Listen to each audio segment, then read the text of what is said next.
Good afternoon, everybody, and thank you to everyone for attending this Audit and Governance Committee meeting on Wednesday, the 18th of March 2026. My name is Councillor Alan Platt, and I'm the chair of this committee. Councillor Mark Clifford, to my left, is the vice chair. Members are reminded that the meeting is being recorded and will be accessible on the council's YouTube page.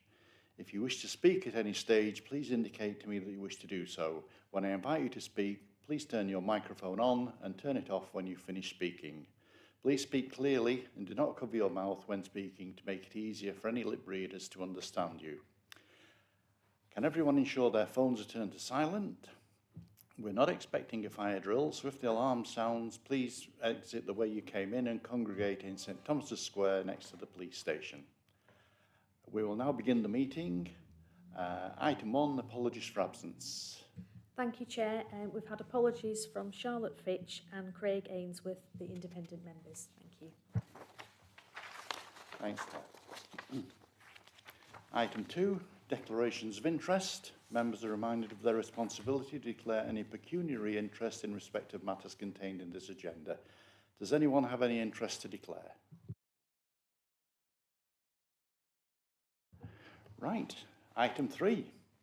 The minutes of the last meeting are included within the agenda. Are there any comments or points of accuracy to raise? Sorry, Councillor Clifford. Thank you, Chair. Just saying, happy to move the minutes. Second, anybody? Thank you, Councillor Beach. All those in favour, can I show of hands, please? Thank you. Item 4, the External Auditor's Progress Report and Sector Update, pages 9 to 28 in the meeting papers. This item is for us to consider and note the report. I'll hand over to Gareth to do that. Thank you, Chair. So, as you mentioned there, the report that you've got before you this afternoon is our update report. The format is the first few pages are sort of progress on the 2025-26 audit, and then the final pages are primarily for information only, but various reports and things that have been out in the sector. Probably draw your attention initially to pages 13 and 14 of the pack, if I may. As I say, this focuses on where we are currently with the audit. We're doing audit planning at the moment, so this report is fairly light, but we highlight on page 14 the deliverables that you'll expect to see during the course of the audit year. So we're currently working on the audit plan. We expect to bring that to the next meeting, but share that with management over the course of the next couple of weeks. So they should have that in April. The usual reports that you get towards the end of the year around the audit of the final accounts, we're looking to bring to the November Audit and Governance Committee. So our audit findings report, which summarises the issues from the final accounts audit, our auditor's annual report, which provides commentary on your value for money arrangements and any issues that have come out of the audit of the housing benefit claim, and hopefully in November we'll aim to issue our audit report, granting our opinion on the financial statements. So that is the plan. As I say, the following pages are primarily just for information only, various reports that have come out in the sector. I wasn't intending to go through those in detail, but happy to take any questions that anyone might have. Thank you.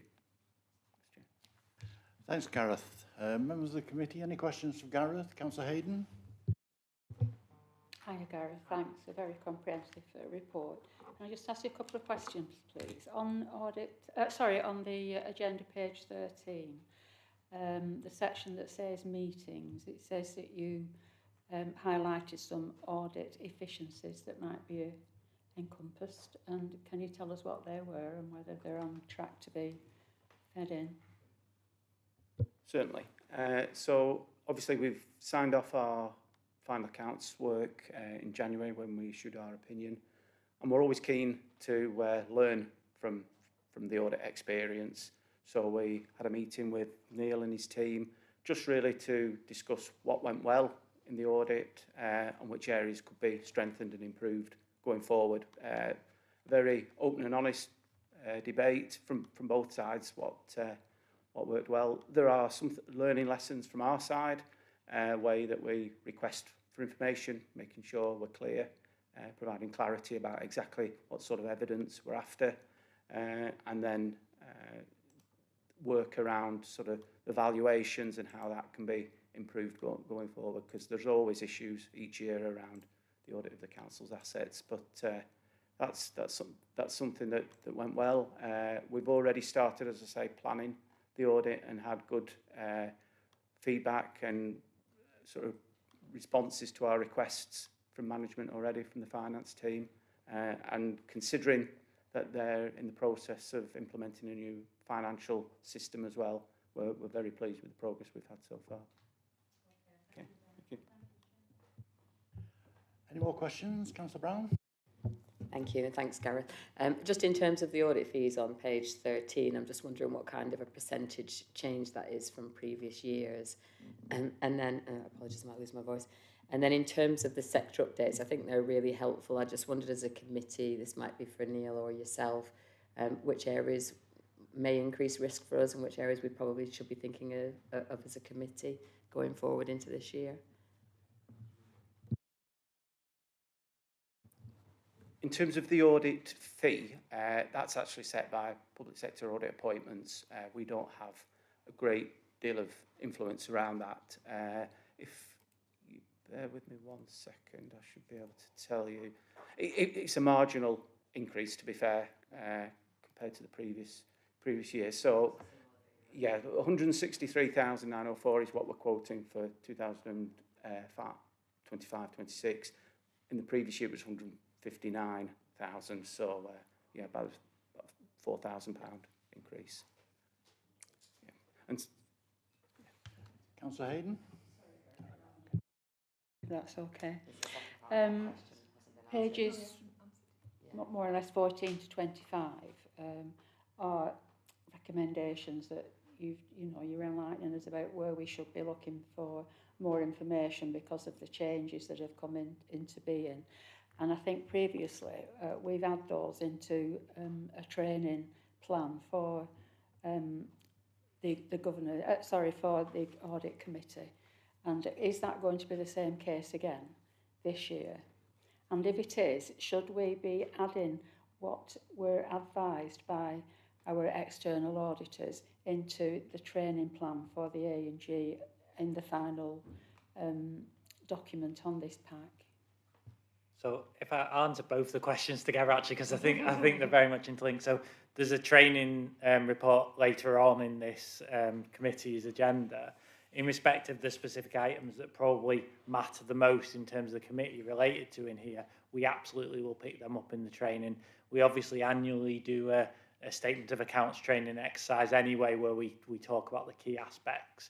We also do various ad hoc training during the year. So as part of the training plan, we've fed into that the areas that we think have the biggest impact.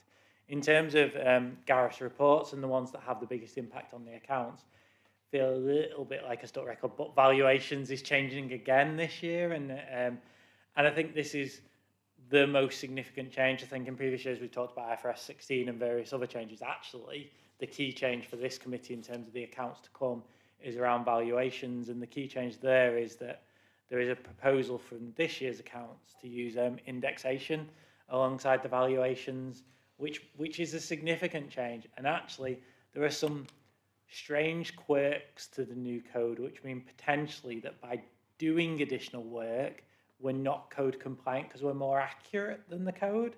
And I think that might be something we come and talk to the committee about, because actually there may be instances where we choose to be more compliant than the code requires us to be.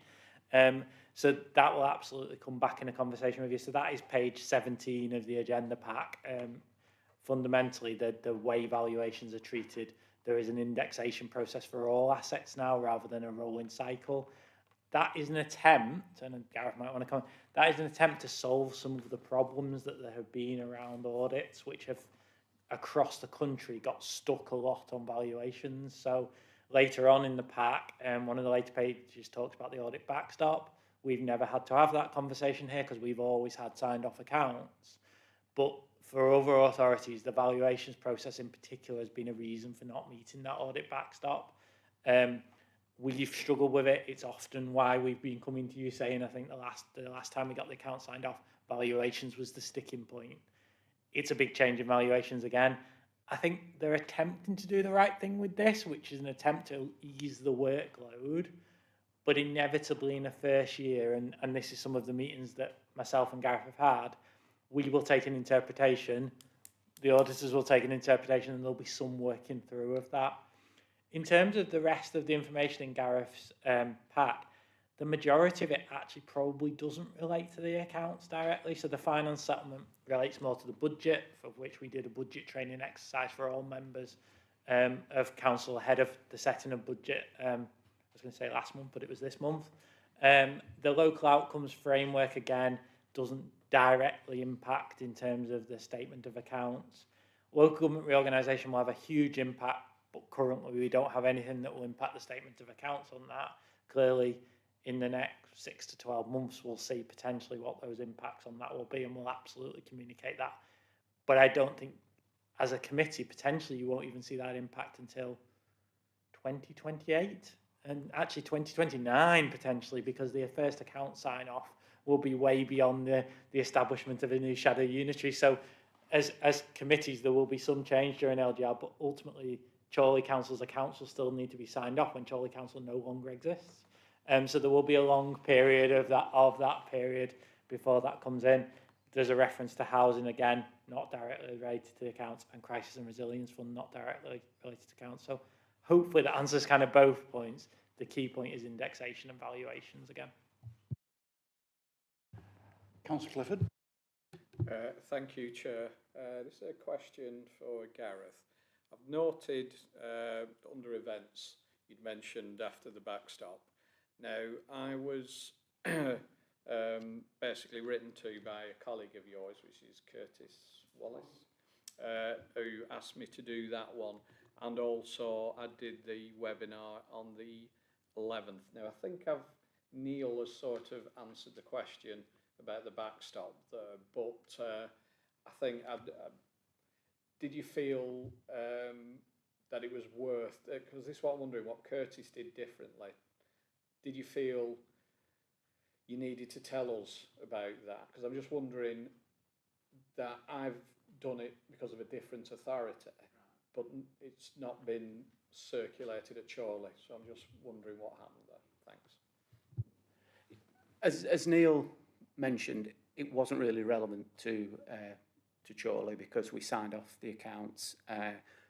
Obviously, there's a number of authorities where those accounts haven't been signed off, and not just in 24, 25 for several years, accounts haven't been signed off, and there is a willingness and a desire to move away from that, and that sort of training exercise that Curtis would have shared the details with you was aimed at providing some sort of information around that and how both ourselves and clients are sort of working towards getting to that earlier sign-off of accounts, but it wasn't relevant here because we signed off the accounts ahead of the deadline. Going forward, the deadline for 26, 27 is November, and we're aiming to try and bring that in this year. So hence why the audit findings report will be brought to the November committee, trying to get there a year earlier. Thanks, Gareth. Any more questions? Councillor Hayden.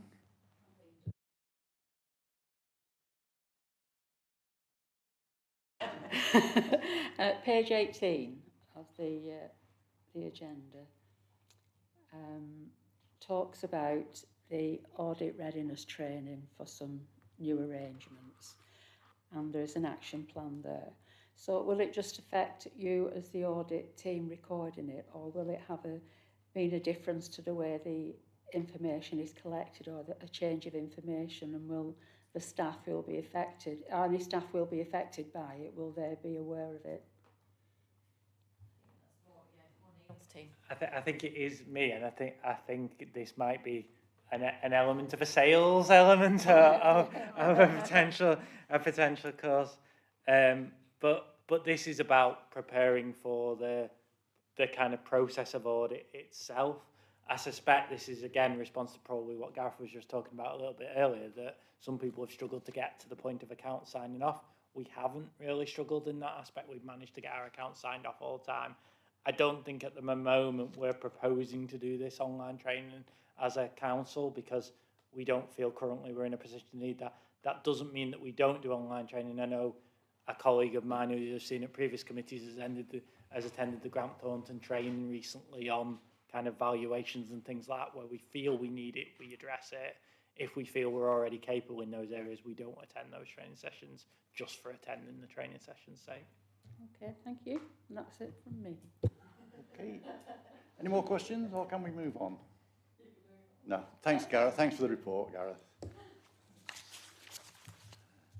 Item 5, the internal audit plan, April to September 2026, pages 29 to 34 in your papers. Over to Dawn. Yeah, thank you, Chair. So as you said, this is our internal audit plan for April to September. So basically, it's the vehicle that identifies the work for the audit team over the next 6 months. It's a report that we bring to the committee every 6 months because, as you say, we've changed from an annual plan to a 6-monthly plan so that we can make adjustments and we can adapt to any changes that we need to. So the plan's compiled in our usual way. We take into consideration the corporate priorities, the strategic risk register, any new and emerging risks that the council's facing. We look at the length of time since we looked at a service. We look at any legislation changes, any changes in resources, new systems. There's a whole range of information that we look at to make sure that our work is focused on the highest areas of risk within the council at the minute. The plans included in the report at Appendix A, and it meets the resources that we had. But since this report has been published, one of the auditors has actually tendered their resignation. So we are actually out to advert at the minute. We are hopeful, and I won't say any more than hopeful, that we will be able to recruit and therefore the impact on the plan will be minimised. However, if we are unsuccessful, I will bring that back to the committee. We are planning to carry out the audit engagements for Chorley Leisure, as we usually do. And I've covered the resource. And again, I've included information on our performance indicators, which we include in the annual report, which is presented to the committee in May. So happy to take any questions on the report. Thanks, Dawn. Councillor Clifford. Thank you, Chair. Yeah, I know you've said you'll bring it back to the committee if there are any issues, but in terms of recruiting another auditor that can go straight into this, what is the market like? And I've just been at a planning meeting where getting hold of a planner for local government is now impossible these days. Is it quite easy to recruit auditors into local government at the moment, or are we looking at a bit of an issue? Thank you. Honestly, no, it's difficult. And over the past few years, we've taken the approach of growing our own, which is why this situation is quite sad, actually, because this was one of our homegrown auditors who's now qualified. So, yeah, it's a bit of a sad situation. However, the advert's been out for a week and a half, and there are a couple of good applications so far. So that's why we're quietly confident, but obviously you don't know, do you? Anything could happen in between now and then, but it is notoriously hard at the minute. Councillor Brown. Thank you, thanks, Dawn. I know we've got the strategic risk register coming to the committee around May time once it's gone through the processes. Are we anticipating any changes to this plan as a result of that, recognising that one feeds the other, and notwithstanding what you just said about capacity as well?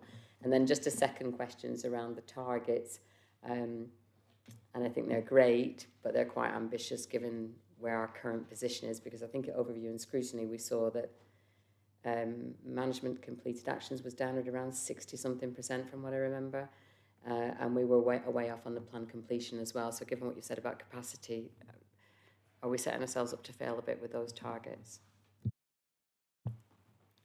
In terms of the targets, I would say no. The reason why I think in terms of the agreed actions, we need to set that bar quite high. You know, that we should be aiming to implement all the actions that they're agreed with the services. We don't impose actions. They agree the timescales. So I think we need to maintain that at that level. In terms of the audit plan completion, we had a similar situation last year in that one of the auditors left very early on in the year, so that pushed everything back. So although we were reporting quite a low completion rate at the end of December, we've actually had temporary resourcing. So we've turned the audit plan around, really. We are not anticipating not delivering the audit plan in full by the time we report in May. So no, I think they are realistic and we need to keep them at that level. Sorry, just remind me what your first question was. Around the strategic risk register and whether we think there's going to be any changes as a result of that. No, when we do the meetings with directors, we combined it. So we did the strategic risk register review and the audit plan review at the same time. It's just working its way through the other meetings before it comes to the Audit and Governance Committee. Any more questions for Dawn? No. Thanks, Dawn. This one we need to vote on, so can I move to vote on approving the audit plan? I have a proposer. And a seconder. All those in favour, hands please. Thank you. We'll move on to item 6, which is the annual review of counter-fraud policies, pages 35 to 104 in your papers. This item is for us to consider and note. I think Dawn doing this one again. Thank you. Again, thank you, Chair. So this is the annual review of the counter-fraud policies. It's to give the committee assurance that we have robust policies in place. We review them on an annual basis to make sure they're still accurate, reflective of current legislation, and that, more importantly, contact details are up to date, so that if there is anybody wishing to report fraud, whistleblow, you know, that the right contact details are in the reports. There's very little amendments to the reports, and we've attached them all at the appendices, so I'm happy to take any questions. Thanks, Dawn. Any questions for Dawn on this one? Councillor Brown? Thank you. Point 7 on the report, which is page, I have my glasses on, 36, I think, talks about the Economic Crime and Corporate Transparency Act and the organisations becoming criminally liable if fraud occurs, and I guess if controls are weak enough to allow fraud that would have to be proved as well. Do we think there's any, just in terms of strategic risks for us, is there anything that we would need to, as a committee, be aware of, either through the fact that management actions haven't been completed and are around about 60%, because that may suggest that we've got some controls are not as good as they should be, or are we aware of any particular issues that we as a committee need to be considering? No, not at this stage. I wouldn't say there is.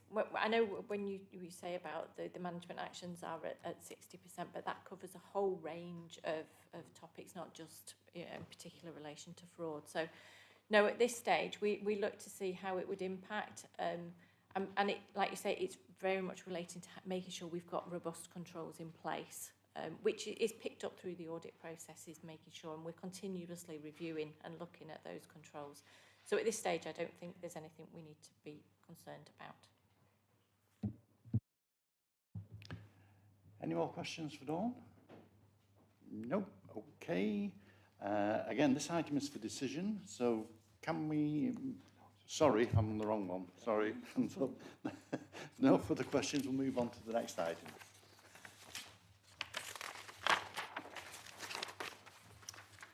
Item 7, the Risk Management Strategy Annual Review, pages 105 to 122 in the meeting papers. This item is for decision. And we're asked to approve the strategy set out in the report. And Kerry is going to present this item. Thanks, Kerry. Thank you, Chair. So the risk management strategy last came to Audit and Governance Committee last year, in March last year. So it's just really that it's again coming for review just to give you the opportunity to consider it and understand the processes that we do when we deliver risk management throughout the councils. And it's just obviously the opportunity to give you the assurance the committee needs that risk management is effective at the council. That was, in general, no changes really to the strategy. It's really just bringing it back because it's good practice. Any questions? Okay, any questions for Kerry? Oh, you've got away very lightly there, Kerry. Thank you. Now, this item is for decision. Can I move to vote on approving the risk management strategy? Can I have a proposer, please, and a seconder? All those in favour? Thank you very much. Item 8, the Local Code of Corporate Governance, page 123 to 144 in the meeting papers. Again, this item is for decision. We're asked to approve the updated Local Code of Corporate Governance. And Neil's going to present this one. So similar to the last report, this is a review and an update of our local code of corporate governance. It isn't a mandatory requirement, but it is good governance to have this and evidence this. And what this provides is the evidence of all the items that we do in respect of corporate governance, all the different bodies, all the different pieces of evidence that make up the governance of the organisation as a whole. SIPFA do recommend it now that we have a process in place. We already have had a process in place. This reflects upon our kind of corporate strategy and what we're trying to achieve as an organisation as well. I think on page 128, the introduction paragraph gives a kind of succinct, this is what we're aiming to do with this document. And fundamentally then the pages that follow and all the appendices evidence all the various items, and there's a significant number that kind of contribute to the corporate governance environment. That's all I think about. Thanks, Neil. Any questions for Neil? Ooh, again. Yeah, this item was for decision, so can we move to a vote on approving the risk management strategy? Do I have a proposer? Thank you. A seconder? Thank you, Councillor Moss. Sorry? It's a local code of corporate governance. Local code of corporate governance. Local code of corporate governance. You said risk management strategy. Oh, sorry. It's okay. So, I'm on the wrong one here again. Local code, so, the local code of corporate governance. As I said, this item is for decision, so can I have another proposer, please, and a seconder? Thank you. All those in favour, show of hands. Thanks. Item 9, the waivers of contract procedure rules update, pages 145 to 150 in the meeting papers. This item is for us to receive the report and note the report. And Rochelle. Thank you, Chair. So members, before you is a update report on the position for waivers for the period September 2025 to February 2026, and the report is for noting. If you look at section 8, it tells you that there's been 8 waivers in total, and section 10, paragraph 10 of the report gives you the circumstances by which waivers are allowed, or rather approved. If we look at paragraph 11, you can see those instances. So you can see in September, there was a waiver for a digital services contract, October for replacement of vandalised lighting bollards, October urgent roof repairs. Over the page, December, property services for scaffolding and installation for All Seasons Leisure Centre roof cladding. January, essential electrical supply upgrades. January again, electrical supply upgrades. January again, procurement for a programme director for the local Lancashire reorganisation. And February, customer services extension of specialist revenues and benefits recruitment. Happy to take any questions from the committee. Thanks, Rochelle. Any questions for Rochelle? Councillor Brown. Thank you, Rochelle. I think the last time we had this report on the table, it gave us, I know point 10 talks about the 3 categories, it actually said on the table which one of those, and I think that was quite useful to see which reason we're giving against each of these. On the face of it, they all look reasonable, the 8 that have come forward. would like to see is though where we've got the first one where it just talks about an interim extension as to what that period of that extension is and what we're deeming as a council is reasonable before we go out to market for that, because there are some quite big figures in there, but they do look reasonable. I just think it would be helpful on the table if we could just demonstrate which ones they are. Thank you, Councillor Brown. I'll take that back. Thank you. Any more questions for Rochelle? No. Right, that item was for noting, so we'll move on to the next item, which is item 10, Audit and Governance Committee Training and Development Action Plan, pages 151 to 156. This item is for decision, and we are asked to provide feedback and approve the draft Training and Development Action Plan. Dawn's going to present this. Thank you, Chair.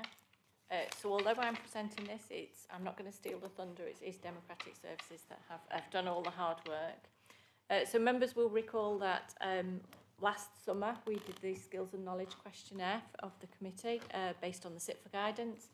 And then we took those results and then we had a further workshop to explore them further about how we can best support the committee in terms of training and how we can address that. So Democratic Services have put together a training plan that takes us up to the next 2 years and looks at both dedicated sessions and also, like we've just had, the pre-meeting topics that we can focus on to support you in your knowledge.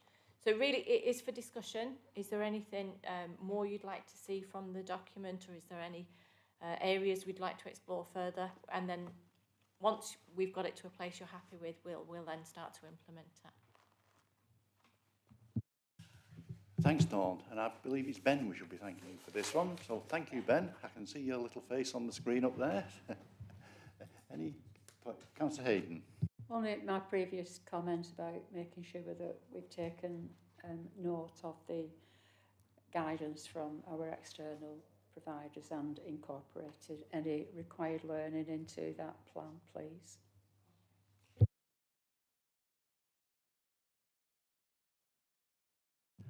Any more questions, Councillor Brown? Yeah, no, I think it looks really good, actually. Well done to Democratic Services. I think the pre-meeting briefings work exceptionally well. I just think that's a really great idea and helps us as a committee to keep it as efficient as possible, so, for assurance. So, yeah, I'm happy with it. Very much so. Thanks, Councillor Brown. Any more questions? No. Right, this item is for decision. So can I move to a vote on approving the training and development plan? Proposer, please. Seconder. All those in favour, show of hands.